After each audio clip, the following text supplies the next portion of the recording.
Okay, so good day, everyone. No, in today's fast-changing digital environment, no, data has become the new foundation of effective decision making. So, to professionals in research, public administration, the ability to analyze and interpret data accurately is no longer optional; it is essential. And the topic for today is leveraging data analytics software for public administration research. Highlight how technology-driven tools enable us to convert raw information into actionable insights that can improve governance, public service delivery, and policy development.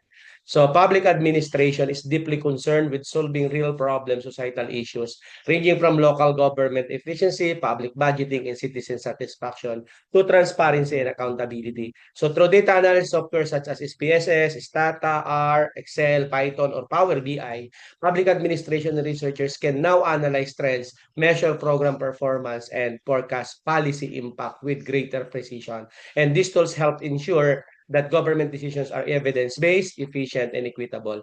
Today's topic allows us to appreciate how the integration of data analytics and public administration research strengthen our role as problem solvers, no, innovators, and decision makers. So through learning to the right analytical software, we bridge the gap between theory and practice, turning numbers into narratives that can shape better governance outcomes for citizens. At this point, let us now give the floor to our presenter who will guide us through essential concept tools and application of data analysis software in conducting public administration research. So the presentation will cover how to select the appropriate statistical or analytical tools, interpret data set effectively, and apply results in real public governance and government organizational context. Let us listen carefully and reflect on how data-driven research can enhance the quality and credibility of public administration as both a field of study and profession. Please join me in welcoming our presenter. Go ahead. Thank you very much for that very concise introduction, Dr. Abante, and good morning to my dear fellow classmates. So, we are almost at the end of our discussion for this semester, and it is my privilege to present the topic leveraging data analysis softwares for public administration research.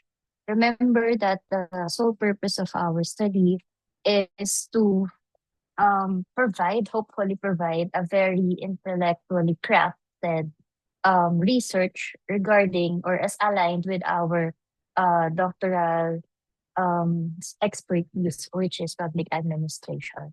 And so I'd like to introduce myself. I am Miss Julian Dominique de Leon San Esteban. I am not a public administration graduate, nor am I a master's in public administration. I am a library science graduate from the University of Santo Tomas, which I also took my master's in library and information science at the University of the Philippines in Diliman. So I would ask everyone to be gentle as much as possible. If ever I may be presenting highly technical applications or softwares regarding data analysis, since we teach this in information literacy in our undergraduate classes. So for this morning, like what Dr. Abante mentioned a while ago, hala, the purpose of our study, it's not presenting, so I'll just read, is to introduce major data analysis softwares for both quantitative and qualitative research. Kasi currently, we are not yet sure whether our doctoral dissertation would be using qualitative or quantitative approach. And so with my presentation this morning, I'll be presenting softwares that would cater both types of study. We will be understanding the strengths and functions of the major data analysis software, which was somehow was mentioned by Dr. Abante a while ago. And lastly, I'll be presenting you a very brief video or videos of the mentioned um, data analysis tools. So the outline of my presentation will be one, to give you an overview of what data analysis is in research. Number two would be providing new software for data analysis of quantitative research. Three, for softwares for data analysis naman for qualitative research. Oh, sorry, nagkabaligtad. So quantitative research muna, quantitative softwares for data, ulit-ulit. Data analysis or for quantitative research. And then the second part would be data analysis softwares for qualitative research. And then lastly, we'll be synthesizing my presentation and we'll be allowing question and answers. So without further ado, ladies and gentlemen, I'd like to give you an overview of what data analysis is in research. As mentioned by our professor a while ago, it is the systematic process of inspecting, cleaning, transforming, and interpreting data to uncover meaningful patterns, relationships, and insights that help answer research questions or test hypotheses. So we are at the end of our discussion. And so from the very beginning of understanding literature review, statement of the problem, hypothesis, this is the summative part of our research wherein um, we get to transpose the raw data or the output of our study into its final results or its final conclusion. So data analysis involves applying statistics or statistical, logical, or thematic techniques, given that we will be I'll be giving you a very brief overview of qualitative, quantitative research since, we're at the end of our discussion. So, medyo i-refresh lang din natin what these two are and its similarities and differences. I would always like to say that data analysis and research is the stage in research where raw information becomes knowledge. So, di ba, data, if you remember yung Dewey hierarchy natin, we have data, and then we have information and then knowledge. And the last level in our the paradigm of knowledge is wisdom. So yun nasa pinaka-top. So at the lowest level is the data that we will be collecting or have collected, kunwari, from our research, from the questionnaires, from our data gathering tool. And now we are transcribing or examining or interpreting this data into what we call data analysis. So like what Dr. Abante mentioned a while ago, the importance of data analysis in research is, to summarize it, is just in four meaningful or four categories. First is it gives meaning to raw data. Of course, data analysis transforms the raw information into insights and allowing us to understand further ano ba yung mga trends, ano yung pinaninindigan natin sa study natin, basically. Next is it helps communicate findings effectively. It enables researchers to visualize and summarize complex data into graphics. So, given that, di ba meron tayo mga visual learners dito, meron tayo mga very good at interpreting things when it comes to the very overt things. However, there are some of us who would really want to map out things tulad ko. Mahilig ako mag-mind map kesa very translating it into verbal or, put everything into writing. And so data analysis allows comparison and trend identification through analysis. Researchers can compare variables, time periods, and, the group. Anything that transpired within the study are presented through data analysis. Next, it validates or refutes hypotheses. So given that through data analysis, researchers test whether their assumptions or hypotheses hold true or not. It supports theory building and knowledge advancement for doctoral research. It aims not just to solve problems but to advance theory. So eto naman, medyo meron na rin tayo mga idea on how to do this. Remember that data analysis, kapag wala ito, our study will just be hearsay. So it would just be based on, sabihin na lang natin, for the lack of better term, parang walang pinagbasihan or parang hindi pinag-aralan, hindi pinag-isipan. Any study that is not conclusive of any data that is analyzed or interpreted is just study pa lang siya. Hindi pa siya talaga full-blown na masasabi natin na pinaghirapan talaga or inanalyze na mga evidence-based study. Okay. And then lastly, data analysis in research ensures objectivity and credibility. Like what Dr. Abante mentioned kanina, data analysis provides that conclusions are based on facts, not on opinion. So every time that we will be providing or writing our data analysis part din sa, siguro it's around chapter 4. We will say all the time that the data showed that, or the results prompted that. It's not always, or it's never going to be, I believe that my study suggested that. So we are not here for beliefs, but we are here for opinions based on facts, which are driven by data analysis. So it enhances research integrity. Using proper analytical methods ensures transparency and uh, reproducibility ng mga study natin. Pwede pa siya maulit, pwede siya i-contest. And since we are evidence-based, dahil meron tayong data na pinaghuhugutan, pwede pa itong manganak ng iba pa mga study. Yun yung sinasabing reproducibility ng study natin. And of course, the ethical use of data aligning with both academic and public service standards. Dito natin makikita kung, di ba, pag nag-analyze tayo ng data, ito bang in-implement natin na project ay good for some, good for all, or good for a select few, or it benefits the entirety of our participants or our target stakeholders. So as a review, this one is very self-explanatory naman. So the difference between quantitative and qualitative, based from the root word, quanti means numbers, anything that can be quantified, anything that can be measured or number-based. Kaya it focuses on numerical data. On the other hand, qualitative research is non-numerical. So we will be dealing with relationships, human behavior, perceptions, ano pa ba sabi dito, and motivations. However, with quantitative, we are always dealing with variables, yung mga things that can be counted or things that would produce results na dapat numbers-based.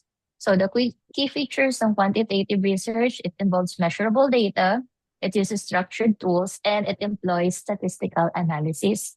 Well, on the other hand, if we're talking about qualitative research, we will be dealing with words, images, and observations. It uses open-ended tools like questionnaires, follow-through ng mga fill-in-the-blanks, and then also we will be analyzing coding, categorization, and thematic interpretation.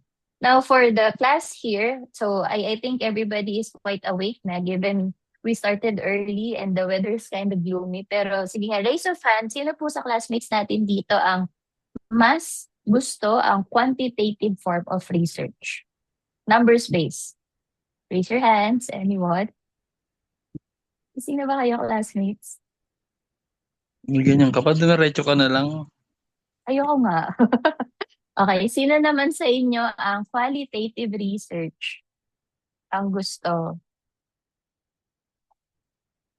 Wala. O sige, alam ko nagkakape pa kayo. Now, moving forward, ayan na.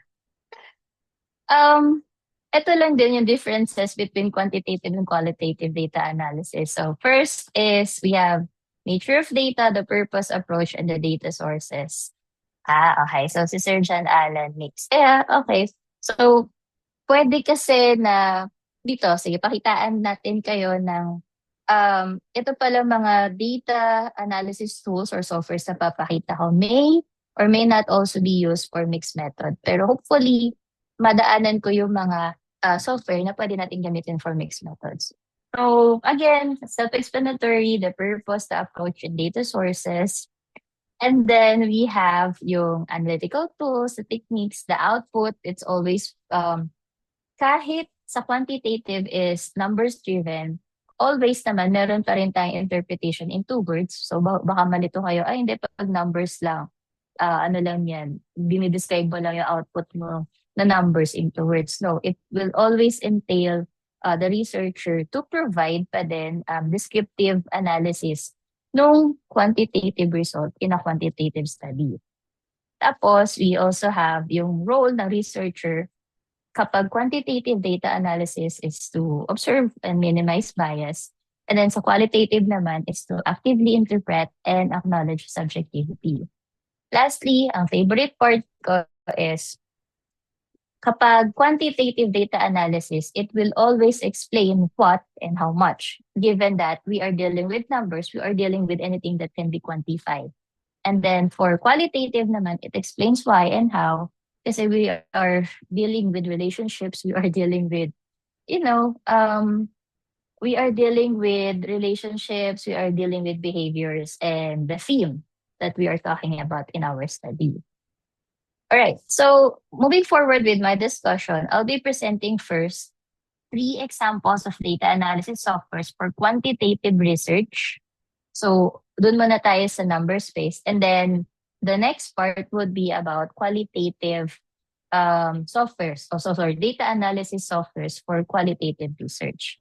So, ladies and gentlemen, yung nabanggit din to kanina ni Dr. Abante, we have IBM SPSS, Stata pala, and MS Excel with data analysis toolpack.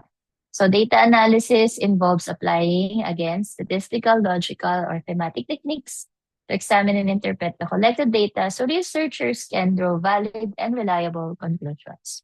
First off, we have IBM SPSS. Okay. So SPSS stands for Statistical Package for Social Sciences. It's a software program for statistical analysis, data management, and data visualization and research. It's most widely used in social sciences, public administration. Pwede tayo gumamit ito. Business and education research because of its user-friendly interface and powerful statistical capabilities. It helps researchers analyze quantitative data through summarizing large amounts of data, test relationships and differences between variables. So ito, take note na lang po, IBM SPSS can be used for mixed method, sabi nga ni, like yung approach ni Sir John Allen sa study niya. It can build predictive models and visualize results. So, allow me to present yung parang very brief video presentation about IBM SPSS. Sabihan niyo kapag walang video pag walang audio kasi this is Zoom. Okay. Not really familiar with this. Can you hear?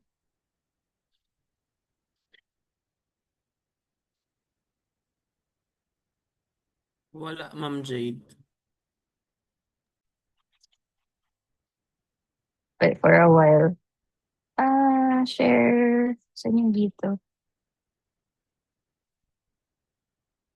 Ayun pala. Okay. Share sound also. There we go. Processor is ready. Whenever you see processor is ready, it means that SPSS installation is successfully done and SPSS is performing well. So here we are seeing 2 tabs in the bottom, that is data view tab and the variable view tab. In variable view tab, we had discussed that each row will represent its variable. Whatever the name will be given here, it will be its variable, and each column will defining its attribute, whatever the criteria we are going to work on that variable. This is about the variable view, and here we have the data view tab. So whatever the variable, here you are seeing var, it is nothing, just a variable. Whatever the variable name giving here in the variable view, we are seeing here in the data view tab. In column, we are seeing the variables, and each row will define its cases or the observations, whatever the thing. So likewise, for example, we had discussed several do's and don'ts about naming of the variable. For example, I'm writing here the hard work. Here I'd written here the hard work, and I'm just entering it. So by default it is a numeric, by default the width size, decimal size, and all criteria are present here by default system. For example, if I just put here the hard work, and in data here writing criteria, and it is defining here variable name contains an illegal first character. It means the number is not acceptable by this software in the beginning. This the end, it is also accepted by also categorizing it as name contains an illegal character. It means that space is not allowed. If we want to separate two words, then we can use the underscore sign and it is acceptable by this. Likewise, we have discussed about the dollar sign. If I put here, it is also the invalid character. So, It is yun. also accepted. Okay. So going back, wait, let me just stop this para you'll see there na this is another application that we can use for interpreting data sa quantitative na study natin. IBM SPSS, as applied to public administration research, could be used for measuring citizen satisfaction, pag gumagawa tayo ng study sa mga programs natin for public administration implementation. It could be used for study like evaluating leadership styles and their effect on organizational performance. Kunwari, a researcher daw may use SPSS to determine whether leadership style, independent variable, so yun yung pinakita kanina na meron siyang variable view and then data view, significantly affects employee motivation, which is the dependent variable in local government offices. We can also use SPSS in assessing policy impact on service delivery or community development and analyzing survey data from local government employees or citizens. Given na most of us here, most of you there are working in the government, so this one is a very, very good tool. Even if you're not doing study, but you're just conducting survey, user satisfaction, and you want to provide the data ASAP, sabihin ng boss mo, ay sige, yung mga lahat na nasa feedback form, kailangan may ma-come up ka na data dyan. Ilan dyan yung mga satisfied, ilan dyan yung mga irate clients natin. So you may use IBM SPSS. It's free and downloadable, and it's available for Macintosh na OS, yung iOS, and Windows OS. Okay, so if you have questions, you may just type in sa chat box para we can continue with the discussion. Next is we have Stata. Before, I was trying to pronounce this as Stata, but then I realized it's a combination or a contraction of words, statistics and data. So Stata, kasi statistics and data. Anyway, I'm just being pedantic about it. So Stata is statistical software package used for data management, statistical analysis, and graphical visualization. It's widely used in economics, political science, sociology, epidemiology, and public administration research, especially for projects involving large data sets and complex models. It manages and clean large data sets, perform advanced statistical tests, estimate econometric and policy models, create reproducible analysis using syntax or code, and generate high-quality graphs and reports. So, again, a video presentation of what Stata is. Nawala. Hello. Are you still with me? Ayan. Wait lang.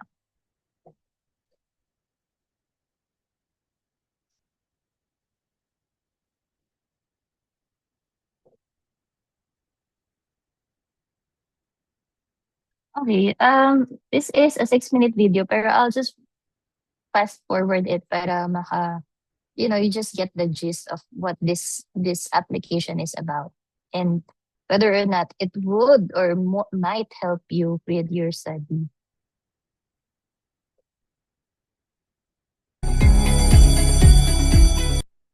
Welcome to Stata. My name is Stefan Eriksson, and today I'm going to be giving you an introductory tour of Stata. First of all, who's this video meant for? Well, it's meant for people who have absolutely zero knowledge about Stata and simply wants to know, what am I actually looking at here? And as you can see here, I'm using Stata 16.1, but no need to be worried if your Stata version is older. They kind of follow the same recipe through all the years. So what I'm going to show you here, you're definitely going to be able to find back if you have an older version of Stata. So let's get started. What you're looking at here, first in the middle, is the center screen where all the results that you produce with Stata will be printed for you to see. So everything you type in the command bar here in the bottom here would appear up here. So this command bar here is where you give Stata all the orders, so to speak, what you want Stata to produce or do for you. And over time, you'll be seeing the list of the commands in your history bar out here to the left. So you can simply see, you type in the commands for Stata, what you want it to do. Do you want to look at some summary statistics? Do you want to run some regressions or something completely else? The results we put up here in the center, and the history of your commands will be shown here. And a really nice feature is that if the command actually ran with no errors, this will be shown in black. But however, if it gave an error and therefore didn't work for some reason, one or another, we don't know yet, right? Then it will come up in red. And as you can see over here on the right hand side, we have two smaller boxes over here. This one here is just the properties of the variables. I don't find that very important because you get most of it up from the variable description up here. However, just so you know, in the properties down here, if you click on an individual variable up in your variable list, where you get the name and the label, you can also see, of course, what type and format it has down here. And that's also very nice and all. And you can simply get a quick overview of your data without having to look at a data viewer. However, now I said data viewer, what do I mean by that? Look up here up top. You have two buttons up here. They go to the same window, but in a different way. This one is just the Browse Data Editor Viewer, and this one here is the, well, Edit Data Editor Viewer. So if I just open the Browse window, it's going to open what looks mostly like just an empty Excel sheet. And once you have data in Stata, you will see it all presented here. And you will see each column would correspond to a variable in your dataset, and each row will be an observation. The difference between Browse or Browse mode and Edit mode here is simply if you can change the values in each cell. So if you're just viewing your data and don't want to, well, by accident change one of the values, you just go in Browse mode. If you go in Edit mode, as you see, it even gives you a warning. And if we go there, if you then can decide, I want to change the value of a given cell, then I can do so with no problems. Now let's go back to the Browse mode. And over here, you can see if you hover over this here, for instance, my viewer here, you can get again the properties of the variables. So exactly the same as you saw in the main window. The list of the variables yet again. And of course, also just a snapshots here if you would have saved any of such. That's actually how the data viewer on its own would work. Let's close the data viewer first here. Then one more important thing about Stata is the do file editor. And whereas the viewer and editor here, or browser, browse, look like an empty Excel sheet, this just looks like a notepad. So if you are used to write in very old notepad scripts, well, good news for you, you're going to get something that should seem very familiar. This, as I said, is the do file editor. And this is where, at least in my classes to come, we're going to be used a lot here because we're going to write all the commands in here, which can then be produced in Stata simply by pressing this execute do button. That is, this can actually work like some kind of a cookbook or a recipe, and you can tell Stata a list of commands Stata can execute in a row simply just by pressing up here. This will just save in a simple text format, so it's very nice to use. Okay, let's close this one down and look at the menu tabs up here. Of course, we have the standard file tab here. So I'll just move forward para makita. Here you can of course edit different things. You have the data viewer here essentially, so you can go back to the data editor or browse. So you also have a drop down menu for everything you do up here. In my opinion, Stata falls somewhere in between when it comes to whether you're doing this on your own or you have a drop down menu to follow. Because look up here, no matter what kind of statistics you want to do, time series analysis, binary outcome, linear models or whatnot, or just graphics or simply just manipulate data, Stata has everything in a drop-down menu here. So if you do not happen to know the exact command code, right, then you can just use the drop-down menus and the code will be displayed here as the results are printed.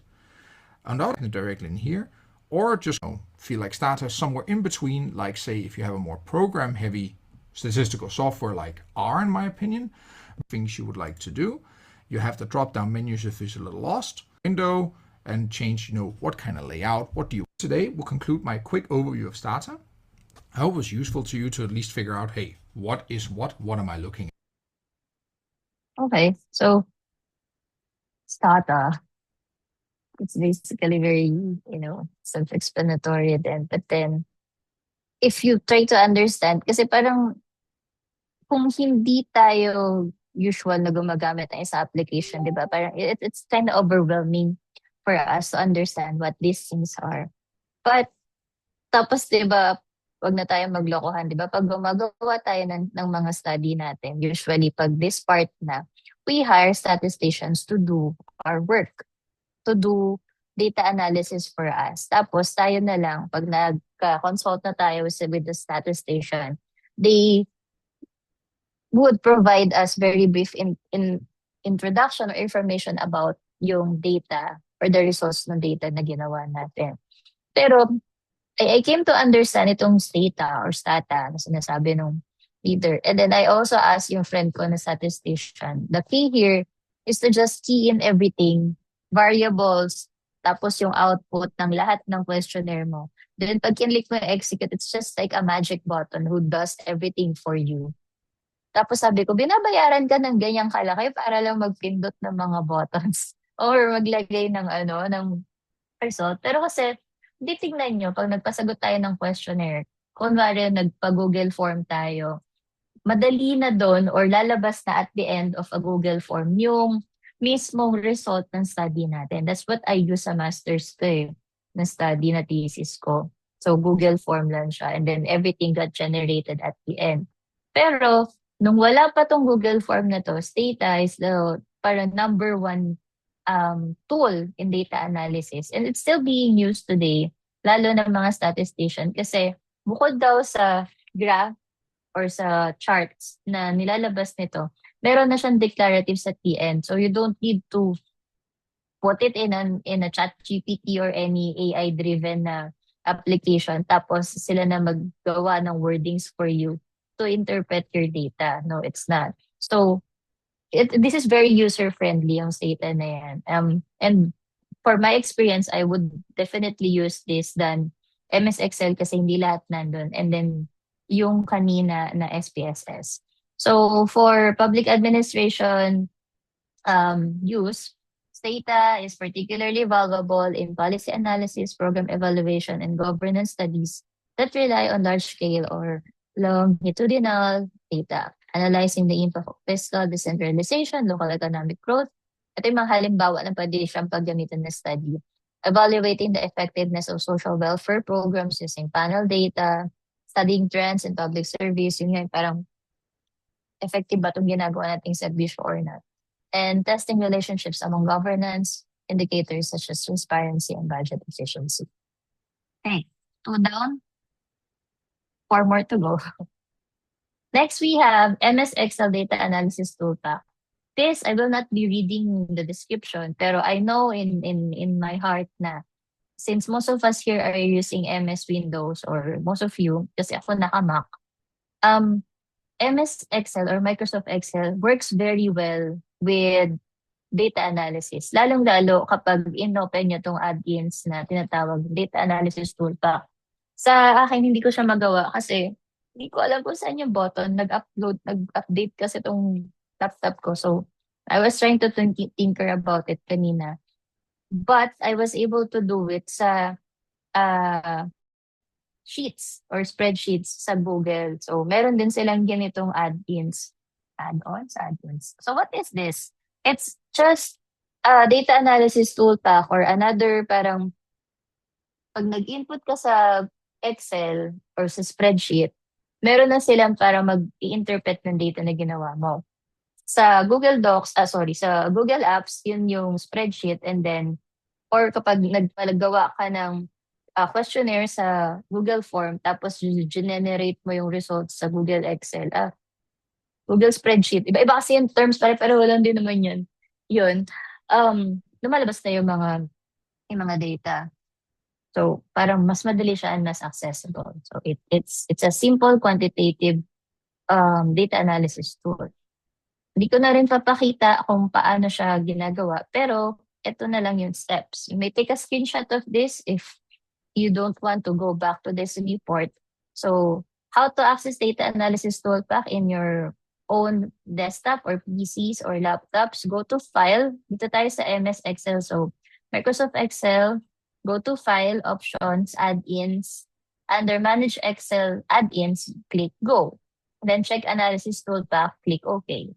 Access it under Data Analysis. Access it under sa Data na tab, then Data Analysis in Excel ribbon. So, I'll take a screenshot of this and put it in our GC so everybody could remember. Now, how does this work?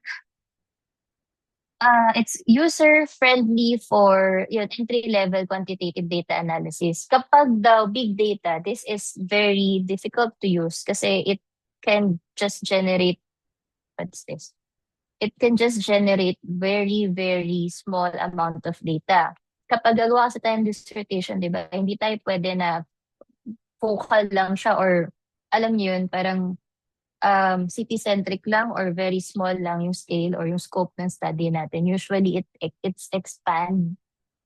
expands to a wider scope, which entail a wider number of participants in our study. So, medyo difficult or restrictive gamitin itong data analysis toolpack na ito. So, an example is study analyzing citizen satisfaction survey. Yun din, parang mga typical na study na ginagawa for dissertation in public administration. Understanding stakeholders' perception, public service effectivity or usability, feasibility of a study, and so on. So, in summary,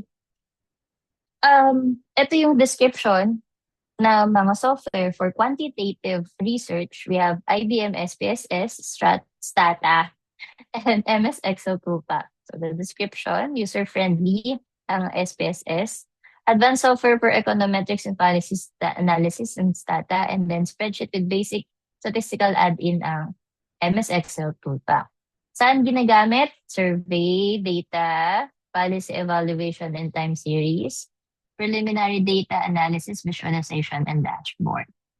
In comparison, kung i-rate natin to over 10, ito yung score na binigay ng TechKit. So parang siyang research gate na ginagamit ng mga researchers. Kung ano yung, among these three, ano yung pinaka parang best sa kanila. Actually, it varies pero ease of use, ang pinakamadali, of course, is SPSS and toolpack.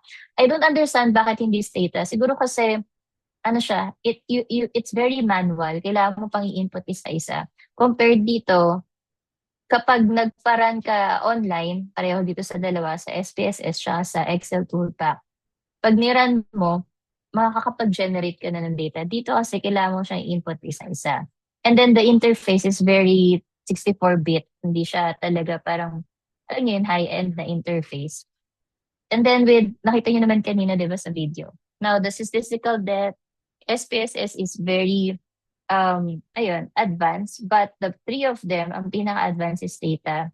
And like I mentioned, preliminary lang yung nagagawa na data analysis ng Excel toolpack. Data management, good for surveys, excellent for panel or time series. Ito yung mga big data sets. And again, Excel is for basic data sets only. Cost. SPSS kasi and Stata can be downloaded for free and you can use it for free for 14 days. Of course, MS Excel is very usable or very very madali kasi pag naka-install kayo ng original license na MS Excel, lahat ng add-ins na nandun naman din. So you just have to purchase yung license na MS Excel and everything goes with it. Pero syempre, kung ikukumpara mo dito, eto, medyo it's incomparable in a sense kasi you are integrating everything sa MS Excel. Diba? Excel, suite, ganun. Pero kasi, pag SPSS and Stata, you still have to download or install these two applications for you to run your data. So, kung tutuusin, mas pinakamahal ang MS Excel kasi hindi lang Excel yung dinadownload mo, kundi yung buong Office suite. So, i-rank natin, pinakamahal, mahal, sakto lang. And then lastly, for visualization of MS Excel kasi has been proven to be, very color coordinated. May thematic colors na yan, may color scheme na. Kaya kapag nag-run kayo ng data, hindi nyo na kailangan maglagay ng color for every pie graph or every bar chart, bar graph ng study mo. Kasi dito pa lang, generated na siya sa Excel. Kaya, hindi mo na kailangan ang tawag niyo dito, parang i-specialize nyo yung key features ng study nyo or ng output. Dito kasi sa dalawa, kailangan nyo pang pagpilian yung color, same with SPSS. Okay. Next, we have, di ba, ang bilis lang. We have examples of data analysis softwares for qualitative research naman. So these are the tools for non-numerical data and mixed methods. We have just 3 para hindi tayo masyado ma-overwhelm. We have Atlas TI, NVivo, and DDoS. Yes. So we start with Atlas TI. I don't know if you're familiar with this or if you have tried using this kasi based from my friend na statistician, these 3 are not very well used na kasi marami na tayong mga ginagamit na data analytics tool. In fact, kahit i-run nyo daw ang mga open-ended na questionnaire or data gathering tool sa ChatGPT Premium or ChatGPT Plus, makakapag-run na siya or makakagawa na siya ng word map or makakapagbigay na siya ng data analysis na output ninyo for qualitative research. Have I tried it? Not yet. Pero of course, since our study or my lesson focus on leveraging this data analysis software, let's try to dissect one by one these 3 examples of software for qualitative research. First, Atlas CI. So it's a computer-assisted qualitative data analysis software or CACDAS designed to help researchers organize, code, and interpret qualitative data such as interviews, documents, videos, or policy text. It's described as data sense-making tool, enabling researchers to find patterns, themes, and insights within large volumes of non-numerical information. So, paano ba to? Remember, kapag quantitative, lagi tayo may numbers. Kapag qualitative kasi, it's quite different kasi we are dealing with words, we are dealing with observations than numbers-based. But glad to know na merong mga klase na ganito na applications that interprets yung patterns ng mga information or data na nag-gather natin from qualitative data gathering tools. So ano ang example nun? Reports, field notes, case studies, audio and video recording, mga stakeholder consultation, ang tawag niyo dito, yung mga open-ended questions na na parang kapag, library, di ba, work ako sa library. So, pag pumasok ko sa library, ang nararamdaman ko ay that. So, yung mga finifill outan nila na lines doon sa data gathering tool ko for qualitative research can be transcribed here in Atlas CI and expounded with a data or a result. So, paano to gumagana? This is the main interface ng Atlas CI, Qualitative Data Analysis. And let's just watch the video kung paano nga to pinapagana para maintindihan natin ito ba yun. Welcome to this tutorial on how to calculate descriptive... So sa Excel pala to here. Share this tab instead. I hope you're still with me kahit sobrang aga. I'm really not also fond of waking up very early on a Sunday. Complex data. Here we are. Atlas TI is the easiest and most powerful tool for researchers to make sense of their data and gain a deeper insight. Atlas TI is incredibly easy to use and intuitive because it was developed by information technology experts who, as researchers themselves, understand every aspect of your needs. Beautifully designed with the finest detail, Atlas TI can be used whenever qualitative data needs to be analyzed regardless of the field. Whether you're completing your thesis or dissertation research, analyzing the market, or a stakeholder consultation, Atlas TI is on your side. Here's how it works. Simply put all your research data together in Atlas TI, including text, PDF, audio recordings, videos, surveys, bibliographic references, and online and social media data. Our powerful QDA and automation tools will then help you dig into your data, examine your data, discover meanings and patterns, answer complex questions, and reach quality conclusions.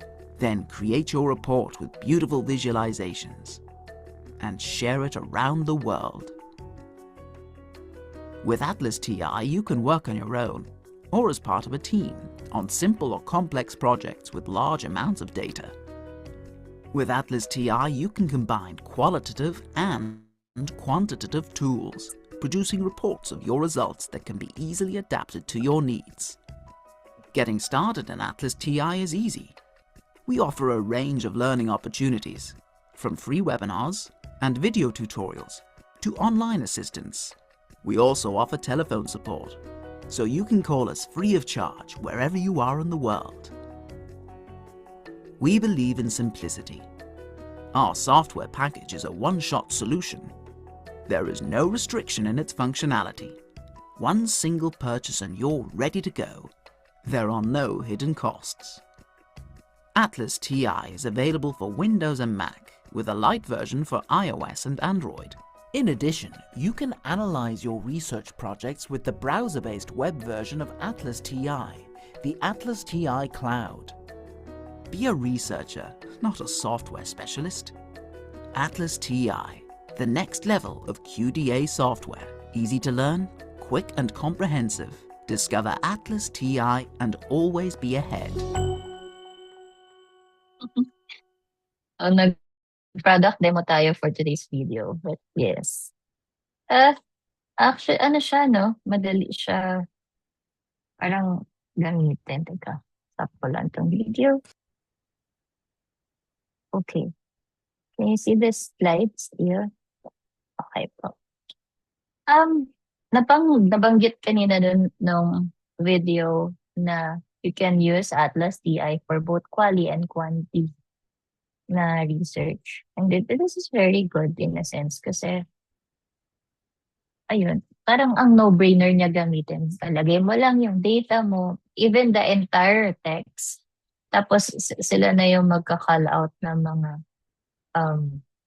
what needs to be done or what needs to be answered.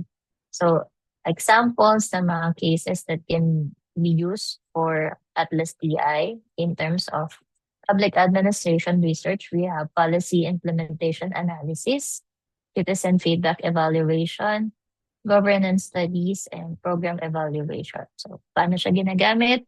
Coding ng government reports, thematic analysis ng surveys, exploring narratives and transparency, accountability, and participation, synthesizing qualitative evidence of program outcomes. Dito, ginamit namin to once. Well, di ako, pero mga classmates ko, natutunan ko lang na ginamit nila yan way back in masters. Ang study nila is to detect sa children's books, ano yung mga children's books na may theme regarding sexual abuse. Tapos, gaano kadaming children's books from published in 1990 to, I think that was in 2010, ang mga may tema na patungkol sa sexualidad ng kabataan. So, paano nila ginawa yon? Lahat ng teksto ng mga children's books na yon, niran nila dito. And yun, parang na-highlight lang in terms of theme, in terms of the output nitong lahat ng mga libro na yon. Ilan doon out of parang 64, parang 18 lang doon yung patungkol doon. So, again, the study suggests na parang ang gusto nilang i-prove is may taboo pa during that time, the early 90s na, early 2000s na yung mga pinapublish daw na children's book are may taboo when it comes to talking about sexuality for children or sexual abuse in the family of children, ganyan. Anything that has to do with mga ganong abuses sa mga bata, hindi pa daw ganun napapag-usapan. And they were right. Their hypothesis was proven through data analysis run using this app. Galing, no? Magagawa ba to ng AI or ng ChatGPT? Perhaps. Pero it's so easy to tell. It's too early to tell kasi hindi pa din ganun ka-robust ang ChatGPT or any artificial intelligence application to actually determine the totality ng isang study in terms of data analysis. Next. So, last two for the softwares, we have NVivo. Hindi ito related dun sa cellphone na Vivo. Pero, NVivo is developed by QRS International. So, mga statistician ang gumawa nito. It is used to organize, code, analyze, and visualize numerical data such as interview transcripts, focus group discussions, policy documents, or social media content. NVivo helps researchers make sense of textual and multimedia data, identifying themes, patterns, and insights that involve evidence-based decisions and policy formulation. Ito, nagamit ko to. Kasi yung study ko nung master's is about development ng Caloocan City Public Library. Thankfully, it was developed dito sa South End. Ewan ko, nakita nyo na siya. And one part ng study ko is to provide a development plan. Nag-interview kami ng mga random na tao na pumapasok. So, snowball sampling yung ginawa namin. And then, through NVivo, i-run mo lang kasi siya. Wala na kasi dati kong laptop to naka-install. Install ng teacher ko. Kasi ito yung parang in-advertise niya noon, paano siya gamitin. Tapos may mga interview doon na, yun nga, yung example ko kanina na when I enter the public library, I feel open-ended lang siya. Kapag emotions yung sagot ng mga bata, napupunta siya sa emotions na category.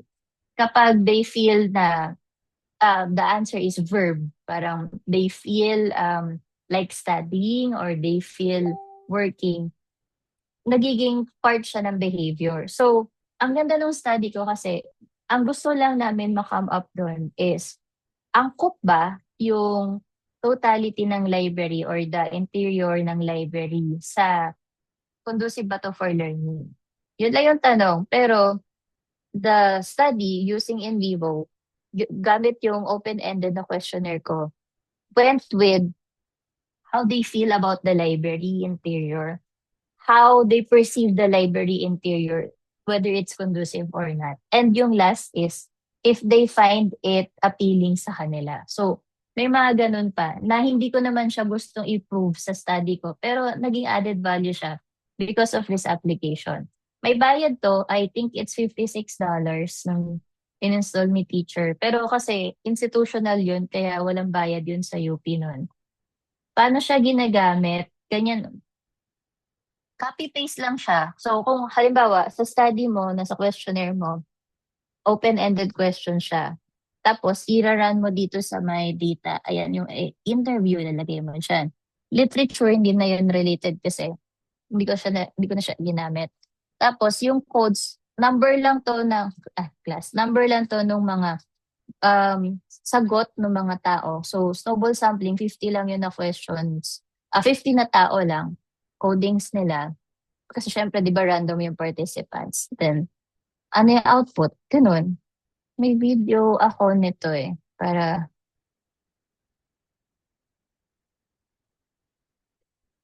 wait lang, para makita niyo. Kung medyo na parang nawili kayo with Atlas TI, I think mas okay sa inyo tong NVivo kasi sobrang dali niya intindihin, sobrang dali niya gamitin. Kung kayo ay qualitative research. Here.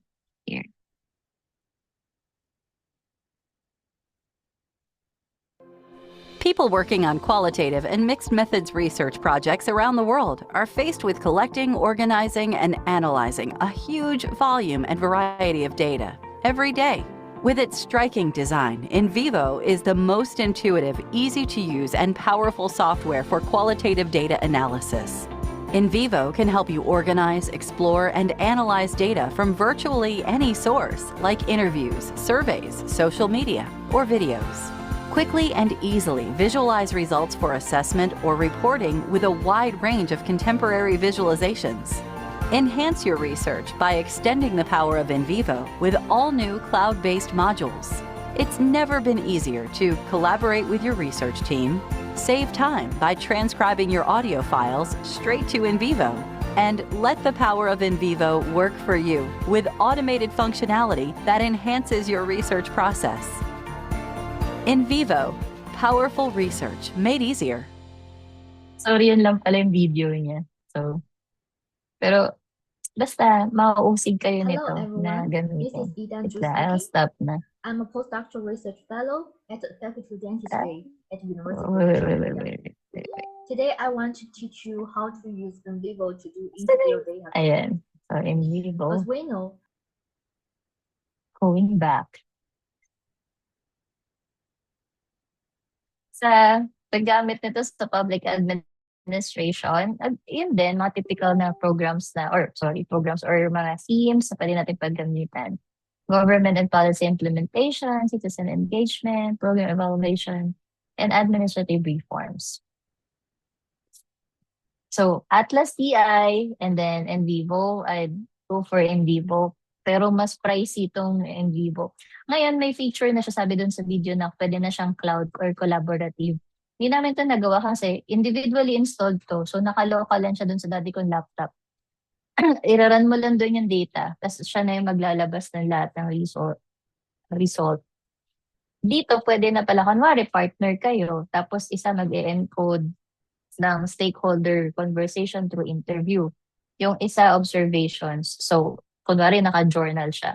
Sabay kayo maglalagay ng data dito sa app na to. Tapos mag-generate na siya ng output for the study that you both work for. Which is very, very good. Lalo kung collab kayo na study. Okay, last na. We have DDoS. So, hindi ko siya gusto kasi web-based. Minsan, di ba, there are places in the Philippines na walang internet. So, paano pag very into it ka? Parang yung ginawa namin before, akyat kami sa mga aita, sa bundok. Siyempre, mag-data gathering kami and you want to analyze the data agad immediately after consultation. Tapos walang internet kasi wala internet. Mahina talaga yung signal sa ibang places sa Pilipinas. Di mo magamit to. So, yun yung downside agad ng DDoS. What is this? It's a web-based qualitative and mixed methods data analysis software that allows researchers to code, analyze, and visualize textual, audio, and video data, as well as quantitative data from surveys or data sets. Yan, John Allen. You may also use this for mixed methods na studies. So it's developed by social-cultural research consultants. DDoS combines qualitative rigor with quantitative integration, all in an online collaborative environment. Like I said, it's online. So, I mean, there are good sides and bad sides to it. Pag online kasi, you will not fear kung masira man yung computer mo, yung local mo, diba? Pero kapag kasi naka-cloud kayo, you are spending so much on storage or cloud storage. Tapos, pwede siya ma-hack, may mga ganun pa rin na mga problema. Pero, at least ito, accessible whenever you go. Hindi siya, ay, nasa laptop ko nakasave yun, nasa desktop ko. So, hindi kayo mamamroblema ng ganito if you're using DDoS. It says here it's accessible anywhere with internet, excellent for collaborative projects or research teams, combines qualitative and quantitative data seamlessly, and easy learning curve. This is the interface. So, ano ba to at paano ba to ginagawa? Let's watch this video.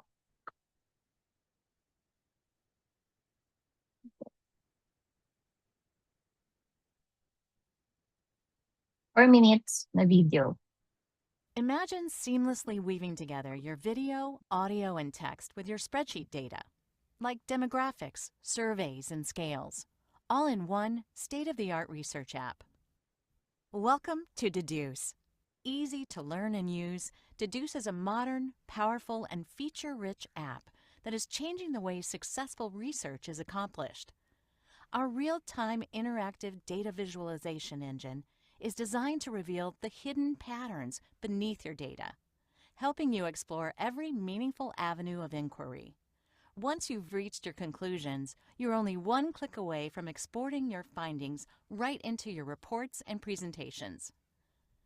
As a cloud-based application, you and your research team have access to your data anytime and anywhere, granting you all the power of a research platform at a fraction of the cost, and none of the headaches associated with traditional software. Available on Windows, Mac, and more operating systems. If you have internet, you're ready to log in with a secure connection and get working. Team-oriented, Deduce encourages effective, efficient teamwork from all corners of the globe. Our innovative, collaborative computer environment includes full chat and memo systems, built-in support for inter-rater reliability, and all the administrative controls you need to get the job done. Security? Your project data are fully protected by the highest levels of encryption, password protection, and backup, as mandated by the U.S. National Security Agency.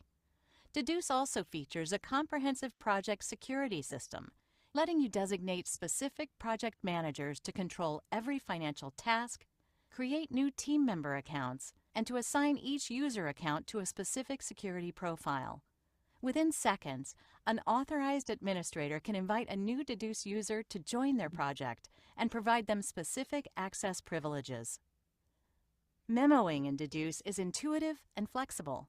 Memos can be free-floating or linked to any number of objects in the database, including excerpts, codes, descriptors, media, and/or specific locations in any document, video, or audio file. While perfectly suited to support traditional qualitative data analysis, Deduce really shines when you take full advantage of the mixed methods features inherent in its customizable data visualization engine.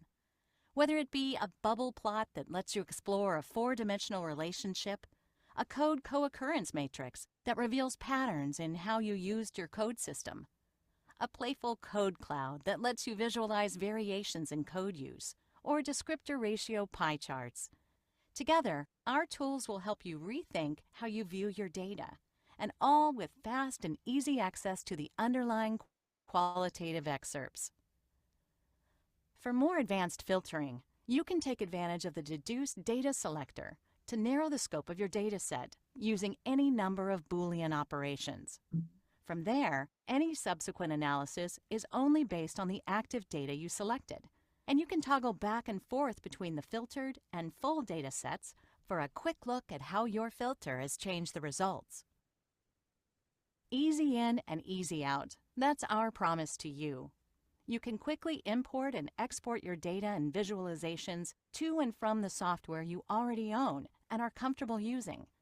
Using our survey importing tool, an REFI QDA standard compliant importer, you're able to import and populate Deduce projects with data from other software and services easily and instantly. Here's a quick look at some SurveyMonkey output that includes both qualitative and quantitative data.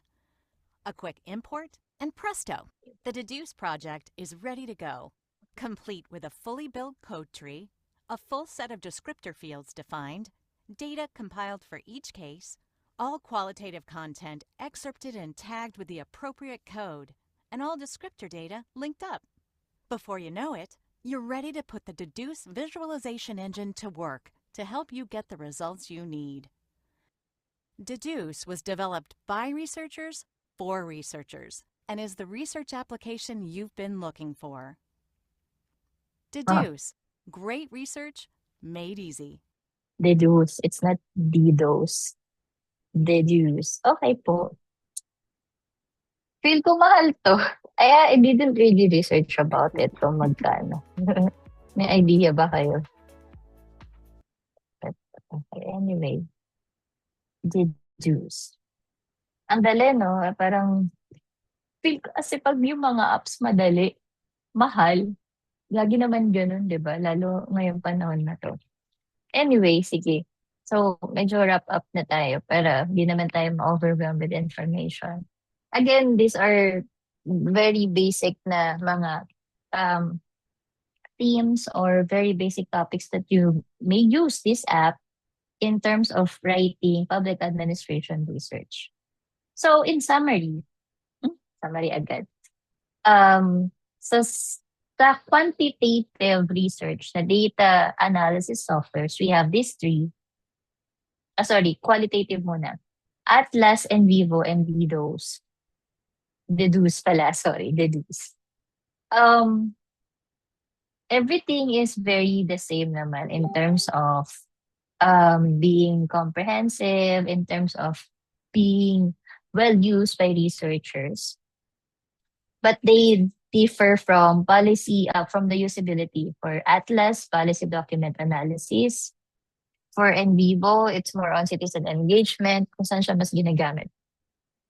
For Deduce, yung multi-site, team-based kasi nga collaborative since it's available online. It's accessible online. And it's best for, ayan, multi-site, team-based, and mixed use. In terms of application, ito bakit siya ito yung ginagamit. Collaborative, since it's online, Bidus is very good kasi it's cloud-based. Organizational or bureaucratic case, this I think will be my go-to sa bago kong workplace nililipatan kasi we will be tasked to generate large amount of data from researchers. So I think Atlas will be very good for me. Kasi ano lang kami, institution-based yung mga research na gagawin namin or kakalap namin. And then the rest follows yun. In vivo, kahit saan naman siya pwede, qualitative and quantitative. Now, a summary for today's discussion. Categorize ko lang yung criteria for evaluation according to ease of use, pinakamadali. This is for beginners' point of view. Statistical power, data capacity, flexibility, and customization. Yun yung term niya, customization. Quality, output, learning curve, cost, and best for. So for SPSS, it's very easy to use daw. Pero mahal. Ang STATA, command-driven. So, ito yung i-input mo pa lahat. And it's moderate to high yung cost. Doon tayo lagi syempre doon tayo sa hindi na tayo gagastos kung maaari. And ang pinakapanalo dyan is Excel tool pa. Pero, small data lang yun. I cannot really see kung ano yung bias natin with all this kasi hindi naman din natin alam pa kung ano yung isusulat nating study, diba? It really depends on how minuet or gargantuan our studies will be, especially with the data that we will be gathering. So, up to you po kung whatever works well with you. Same with the data analysis software for qualitative. Sorry, hindi ko nabago. Qualitative research. So, edit ko na lang before I upload this sa Google Drive natin. So, ang ease of use, Atlas is moderate. NVivo is user-friendly, like I mentioned, kasi yung nagamit ko, may bias na ako. Deduce is very easy to use. Base nga dun sa video na parang in-upload niya lang lahat ng nasa questionnaire niya, then boom, meron na lahat output. But again, moderate ang Atlas. NVivo is high, pero naging institutional kasi yung subscription namin, so libre to sa mga estudyante. Sana meron din tayong ganito sa school natin. No? Or if not, sa mga pinagtatrabahuhan ninyo na